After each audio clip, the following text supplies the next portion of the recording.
తన 100 రోజుల పరిపాలనలో వరదలు, ఆడపిల్లల మీద రేపులు, వైఎస్ఆర్సీపీ వాళ్ళని మర్డర్ చేయటం, నరికి చంపటం, వాళ్ళ మీద తప్పుడు కేసులు పెట్టి ప్రజలకు ఇచ్చిన ఏ హామీ నెరవేర్చలేదు. కాబట్టి ప్రజల్లో తనకొస్తున్న చెడ్డ పేరుని డైవర్ట్ చేయడానికి డైవర్షన్ పాలిటిక్స్ లో ఈ రోజు వెంకటేశ్వర స్వామిని కూడా చంద్రబాబు నాయుడు గారు వదలలేదనేది మనకు స్పష్టంగా కనిపిస్తోంది.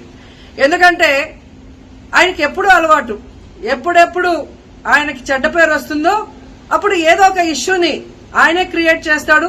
దాన్ని తన వర్గీయులతో పబ్లిసిటీ చేయటం, దాని మీద డిస్కషన్లు చేసి ఎదుటి వాళ్ళ మీద నిందలు వేయటం ఆయనకు అలవాటే. కానీ ఈ రోజు మీరు చూస్తే సాక్షాత్తు టీటీడీలో తిరుమల లడ్డూ మీద ఇంత దిగజారుడుతనంగా చంద్రబాబు నాయుడు గారు మాట్లాడతారని ఎవరు ఎక్స్పెక్ట్ చేయలేదు. ఈ రోజు ఆయన మాట్లాడాక ప్రతి ఒక్కరు కూడా చీకొట్టడం మనం గమనిస్తూనే ఉన్నాం.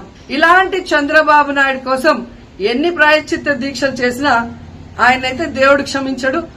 అలాగే హిందువులు కూడా చంద్రబాబు నాయుడిని క్షమించరు.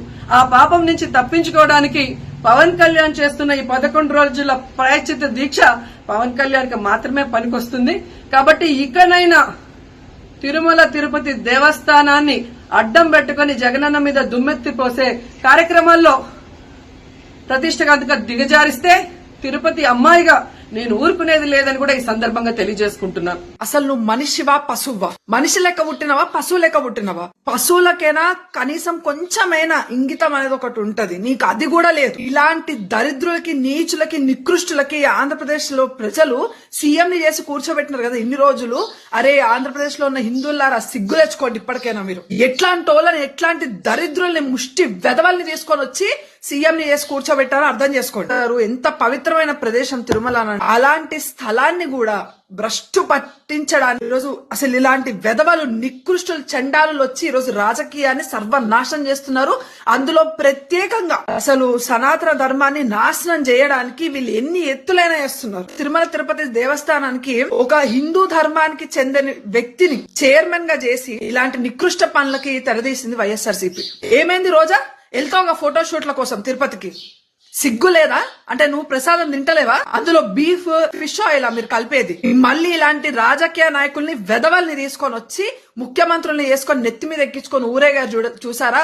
ఆంధ్రప్రదేశ్ లో ఉన్న హిందువులందరికీ సిగ్గు లేదు. వైఎస్ఆర్ సిపికి ఇంకా ఎవరైనా కూడా, ఏ హిందూ అయినా కూడా కొంచెమైనా చీము నెత్తురు ఉంటే మీ ఒంట్లో, ఏ హిందూ కూడా ఇప్పటి నుండి వైఎస్ఆర్ సిపికి ఒక్కడు వైఎస్ఆర్ సిపి కండు వేసుకొని గల్లీలోకి వచ్చిండంటే చెప్పు తీసుకొని పొలిమేర అవతల వరకు తరిమి కొట్టండి వాడిని. ఇంకోసారి జగన్మోహన్ రెడ్డి రాజకీయాలకు రాకుండా చేయండి. ఆంధ్రప్రదేశ్ లో ఉన్న హిందువులకి దమ్ము, ధైర్యం, చీము నెత్తురు కొంచెమైనా ఉంటే, అరే వాడి పుట్టుకంటే సక్కగా లేదురా, మీ బతుకులకి ఏమైందిరా దరిద్రులారా. దరిద్రుడు మన సంస్కృతి సంప్రదాయాల్ని మట్టిలో కలిపేస్తున్నాడు. ఎట్టి పరిస్థితుల్లో కూడా ఇలాంటి నీచమైన, నికృష్టమైన పని చేసిన జగన్మోహన్ రెడ్డిని వదలకూడదు. ఈ ధర్మాన్ని భ్రష్టు పట్టించడానికి ఉన్న ఈ రాజకీయ నాయకులు, ఇలాంటి వెధవల్ని అసలు రాజకీయంలోకి అసలు మీరు ఎంకరేజ్ చేయకండి. వాళ్ళకి ఓట్లేసి గెలిపించకండి. జంతువుల కన్నా హీనమైన బతుకువాడిది. రే మీ అయ్యని చూస్తే దండం పెట్టబుద్ధి అయిద్దిరా, నిన్ను చూస్తే పిండం పెట్టబుద్ధి అవుతుందిరా. మాకు ఎందుకు వచ్చినారో రాజకీయంలోకి? మా ధర్మాన్ని నాశనం చేయడానికి కాకపోతే ఎందుకు ఉన్నావు అసలు నువ్వు రాజకీయంలో? ఎందుకు ఓట్లేసినారు అసలు వైఎస్ఆర్సీపీకి హిందువులు?